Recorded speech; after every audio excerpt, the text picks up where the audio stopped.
Social media নিয়ে কথা বলার জন্য আসলাম, খুব স্বল্প সময়ের জন্য। আমার মনটা খুব খারাপ। আজকে আমার বড় ভাই মৃত্যুবরণ করেছেন। উনি আমাদের পিতৃতুল্য বড় ভাই ছিলেন, ঢাকায় থাকতেন। উনি পেশায় ডাক্তার ছিলেন, দীর্ঘদিন সৌদি আরবে ছিলেন, ঢাকা সিটি কর্পোরেশনেও চাকরি করেছেন। আর ওনার সবচেয়ে গৌরবময় অধ্যায় যেটা হচ্ছে সেটা হচ্ছে ছাত্র অবস্থায় চিটং মেডিকেল কলেজের উনি 1 নম্বর সেক্টরে যুদ্ধ করেছেন এবং মেজর রফিকের সঙ্গে ছিলেন। টেলস অফ মিলিয়ন একটা যে বই আছে মেজর রফিকের, সেখানে মুখবন্ধে ওনার নাম পাবেন, ডাক্তার মোস্তাফিজুর রহমান। যাই হোক, যেটা বলছিলাম, তো উনি একেবারে তাজা মানুষ। আমরা কেউ ভাবিনি যে এই ধরনের সংবাদ আমাদের কাছে আসবে। কালকে রাত 11টা পর্যন্ত উনি এক অতিথি বাড়িতে ছিলেন, আড্ডা মারছেন। কিন্তু রাতে ওনার গ্যাস্ট্রিকের চাপ হয়েছিল, গ্যাসের ওষুধও খেয়েছেন, হসপিটালে যাওয়ার প্রয়োজন মনে করেন নাই। উনি নিজে এত সচেতন ডাক্তার হিসাবে ওনার স্বাস্থ্য নিয়ে। তারপরে একবার বললেন যে যাই হসপিটালে, আবার বলবেন না ঠিক হয়ে গেছি। এই করতে করতে 5টার দিকে যখন ওনাকে সিএমএসে নেওয়া হলো, তখন ডাক্তার বললেন যে কিছুক্ষণ আগে একটা সিভিয়ার হার্ট অ্যাটাক হয়েছে ওনার, সেটা থেকে আর ফিরে আসতে পারেন নাই। সকালে আমরা সংবাদ পেয়ে যখন ওখানে গেলাম, আমি যখন এই সংবাদটা ফেসবুকে দিলাম, কি অসুস্থ সমাজ আমাদের। অনেকে আমাকে জিজ্ঞেস করছে যে আমার ভাইয়ের মৃত্যুতে আমি নাকি খুশি, আমি আজকেও নাকি বিরিয়ানি খাবো, এই জাতীয় কথাবার্তা। এগুলো কেন হয়েছে আমি পরে বুঝলাম যে এগুলো যে নিউ ইয়র্কে পলাতক একটা ইউটিউবার আছে, কুত্তার জীবন যাপন করে সেখানে। কারণ সে ওইখানেও কোনো নাগরিক হতে পারে নাই, বাংলাদেশেও ভয়ে আসে না। এরা শেখ হাসিনার আমলে পালিয়ে গিয়েছিল, কিন্তু কাগজপত্র হয় নাই, তাই আসতে পারছে না। আর ওইখান থেকে ঘেউ ঘেউ করে আমরা যারা এখানে আছি তাদের বিরুদ্ধে মানুষকে খেপিয়ে তোলে যে আমরাও যাতে ওদের মতো কুত্তার জীবন যাপন করে বাইরে পালিয়ে যাই। সে বলছে যে এই কালকে আমি রাতে একটা ভিডিও পোস্ট করেছি, আপনারা যারা আমার ফলোয়ার তারা খুব ভালো করে জানেন আমি বছরের পর বছর রাতে কি খাওয়া দাওয়া করি এটা নিয়ে পোস্ট করি, ভিডিও করি। এবং এই গত কয়েকদিন ধরে আমি মুক্তিযুদ্ধের গান দিয়ে ভিডিও করছিলাম। তো সেরকম একটা ভিডিও কালকে নেহারির খাওয়া নিয়ে এটা দিলাম। সেখানে ইয়ের কথা আছে, হাদিকে আমার ইয়েতে আনা হয়েছিল যে হাদির যে গুলিবিদ্ধ হলো এটা নিয়ে নানা জল্পনা কল্পনা হচ্ছে। এই হাদির কিছু লোক মির্জা আব্বাস যখন ইয়েতে গেলেন হসপিটালে, হাদিকে দেখতে গেলেন, তখন ওইখানে অভিযোগের আঙুল তুললো হাদির দিকে। আবার হাদির আরও কিছু লোক বলছে যে এটা জামাত করেছে, সাদেক কাইয়ুম নাকি এখানকার থেকে ইলেকশন করবে ঢাকা 8 আসন থেকে, তার সঙ্গে যে একটা ছেলেকে দেখা যাচ্ছে সে এটা হত্যাকারী। হাদির সাথে এটা দীর্ঘদিন থেকে নাকি ক্যাম্পেইন করছিল। এরা কি বোকা, এরা নিজেদের সাথে ঘুরে যে লোককে নিয়ে ক্যাম্পেইন করছে সে কোন দলে তারা সেটা জানে না। পরে তারা এখন আবিষ্কার করেছে সে নাকি ছাত্রলীগ করে। আমার কাছে এটা অবিশ্বাস্য মনে হচ্ছে, কারণ আমার হাস্যকর বলছি আমি। হাস্যকর এই জন্যই যে এই ছেলে 24-এর গণ অভ্যুত্থানের পর 17 লাখ টাকা নাকি কত লাখ টাকা ডাকাতি করতে গিয়ে ধরা পড়েছে র্যাবের হাতে, এবং তাকে ইয়েতে জেলও খাটতে হয়েছে। তাকে বিএনপির উকিল না জামাতের উকিল মুক্তি দিয়ে দিয়েছে। এখন সে এদের সাথেই ঘুরে। তো এই কি তাহলে গুপ্ত ছাত্রলীগ? আর গুপ্ত ছাত্রলীগ এখন কীভাবে আছে এখনও পর্যন্ত? তাহলে সে কি সাদেক কাইয়ুমের মতো কেউ? তা তো না, সাদেক কাইয়ুমরা তো গুপ্ত ছাত্রলীগ ছিল, এটা এখন স্বীকার করছে। তাহলে এই ছেলে গুপ্ত ছাত্রলীগ কিনা নাকি এখন গুপ্ত শিবির না কীভাবে জানে? কারণ সে যদি ছাত্রলীগ হয়ে থাকে তো তাহলে এটা তো একটা কমন সেন্সের বিষয়। ও এই সময় কিভাবে এই ধাপটের সঙ্গে ঘুরে বেড়াচ্ছে, তারপরে লিফলেট বিলি করছে। আমি তো ছাত্রলীগ করা আমার বহু আত্মীয় স্বজন কাউকে দেখি না, ওরা সব পালিয়ে আছে। যাই হোক, ও ছাত্রলীগ করুক না করুক আমার কোনো মাথা ব্যথা নাই, হেডেক নাই। ও যার নামে যা করে, দরকার হলে এই সরকার ধরে এনে প্রমাণ পাইলে গুলি করুক, সেটা সরকারের দায়িত্ব। কিন্তু কথা হচ্ছে আমি কেন আমার দৈনন্দিন জীবনের জাপানের ডিজিটাল ডায়েরি নামে আমি যেগুলো প্রকাশ করি সেটা করতে পারবো না, হাদিকে গুলিবিদ্ধ করা হয়েছে সেই জন্য। এখানে হাদির সাথে কি সম্পর্ক এটার? আমি সেটা বুঝলাম না। আমি একই জিনিস দেখেছিলাম আরেক দিন, এই যে গণ অধিকার ফোরামের নূর যখন গুলিবিদ্ধ হলো, সেদিনও একই ফতুয়া যে আপনি কিভাবে আজকে খাচ্ছেন দাচ্ছেন। আরে বাবা, খাওয়া দাওয়া কি মানুষ বাদ দিয়ে দেবে?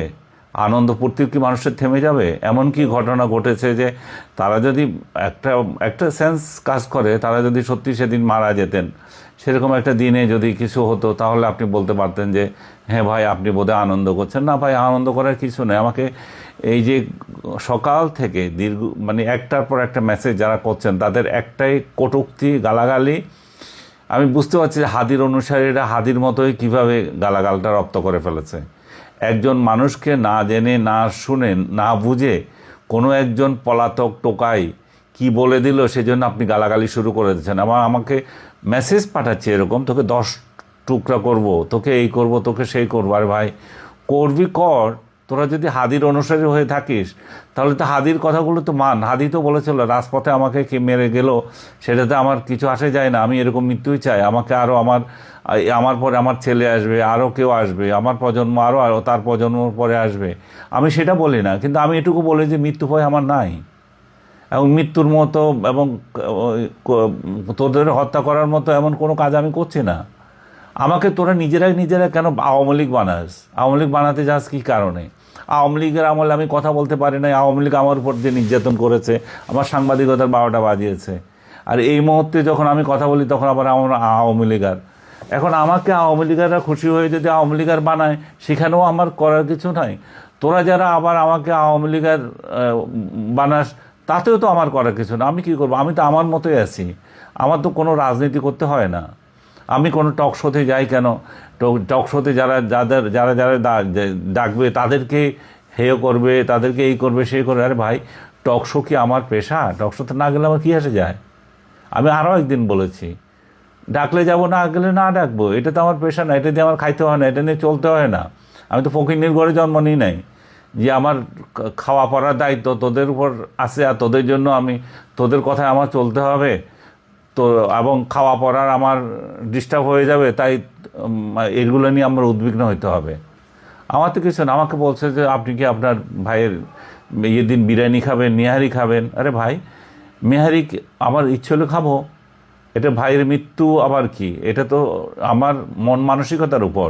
আমি সারাদিন কিছু করে খাইনি আজকে, কারণ আমার মন চায় নাই। আবার দুপুরে যখন ওনাকে কবর দিয়ে এসলাম আমরা বনানী গোরস্থানে, বাই দ্য ওয়ে, ওনার বনানী গোরস্থানে, যে সামরিক গোরস্থানে ওনার দাফনটা হয়েছিল। উনি একজন বীর মুক্তিযোদ্ধা হিসাবে ওখানে তাকে শ্রদ্ধা জানানো হয়েছিল ঢাকা জেলার পক্ষ থেকে বা এলাকার পক্ষ থেকে, প্রশাসনের লোক ছিল। সব দিক দিয়ে জানাজাটাও ভালো হয়েছিল।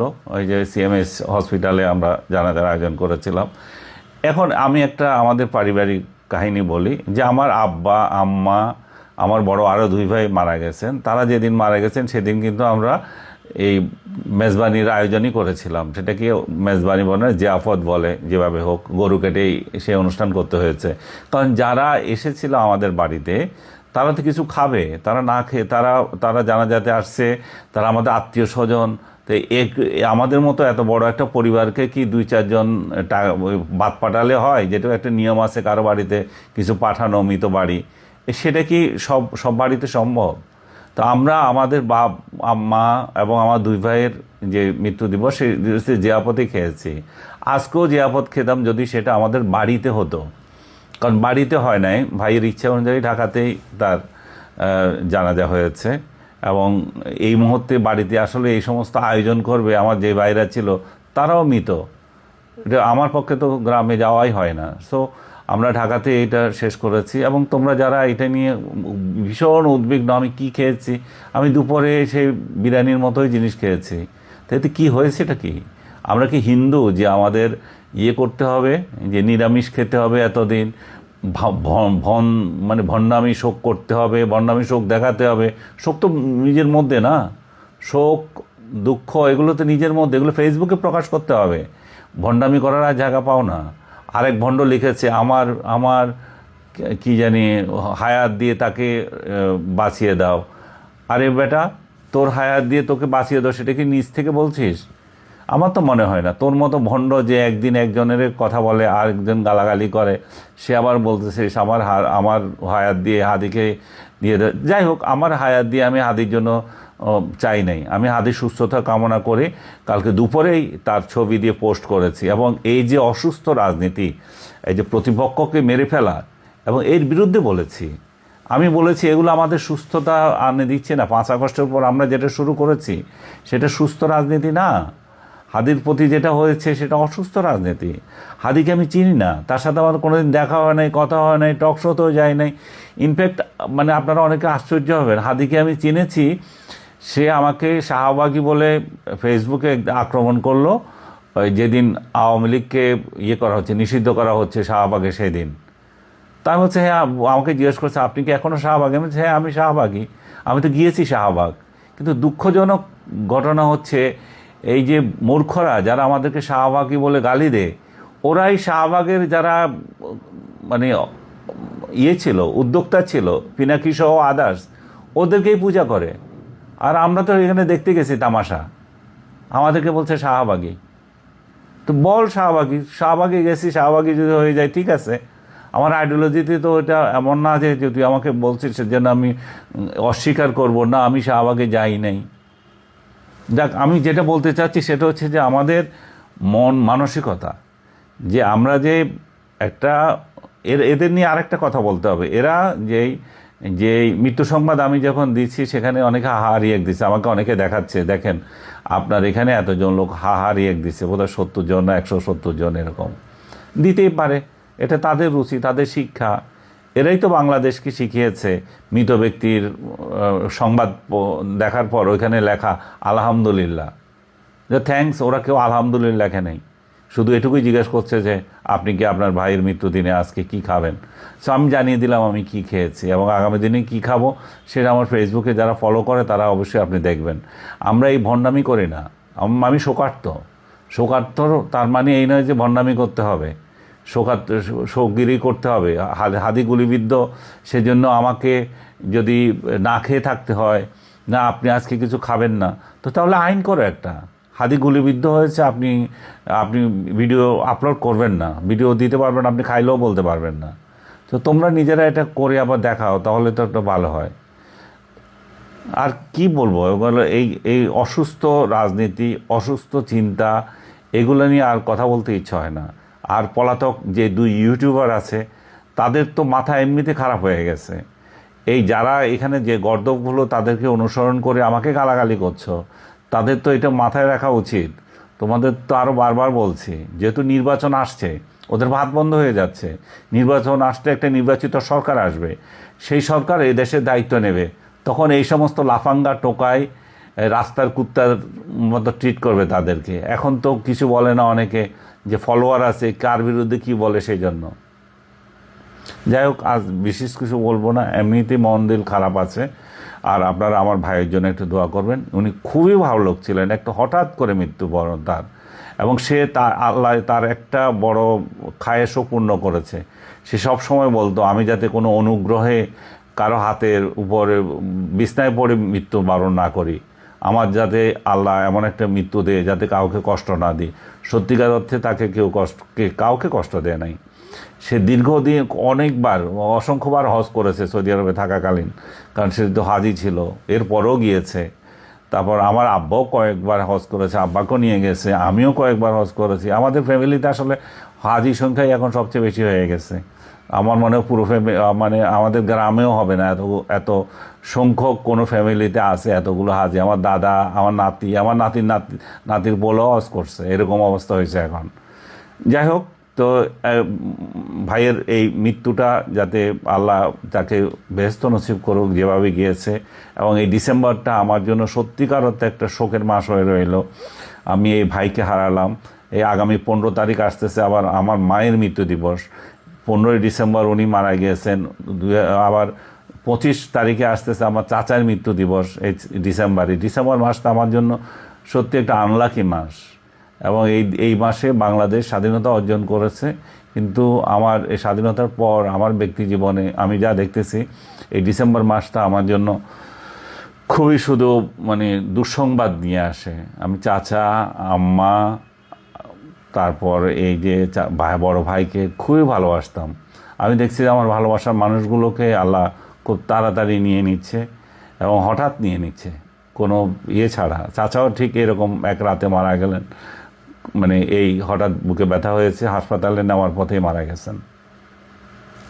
যাক, আপনাদেরকে আবারও অনুরোধ করছি যে আমার বাবা মা, ভাই বোন যারা মৃত্যুবরণ করেছেন, চাচা, সবার জন্য একটা দোয়া করবেন। সবাই ভালো থাকবেন, আর ভুল ত্রুটি হলে আমাকেও মাফ করবেন। আমি তো মানুষ, আমি তো ভুল ত্রুটি করতে পারি। আপনাদের হয়তো আবেগে আঘাত দিয়েছি, কিন্তু আমি আসলে আপনাদেরকে কাউকে ইনসাল্ট করার মেন্টালিটি নিয়ে কোনো দিন আমি কাউকে কিছু বলি নাই। এবং এই যে একজন গুলিবিদ্ধ ব্যক্তি, একজন মৃত ব্যক্তি, এগুলোকে নিয়ে কেন আমরা ইয়ে করব? এগুলো নিয়ে কোনো অসভ্যতা, এগুলো যেই সমস্ত অসভ্যরা এগুলো করে, তারাই শুধু এগুলো অন্যদের নামে ছড়ায়। তারাই সেই সমস্ত লোক, আপনাদের কিছুক্ষণ আগে বললাম, যারা অন্যের মৃত্যুতে আলহামদুলিল্লাহ বলে। এরাই আলহামদুলিল্লাহ মানে সংস্কৃতির জনক। এরাই আবার অন্যের অনুভূতি নিয়ে, অন্যকে নিয়ে কথাবার্তা বলে। তখন সত্যি এটা একটা লজ্জাজনক বিষয়। ভালো থাকবেন সবাই। আসসালামু আলাইকুম।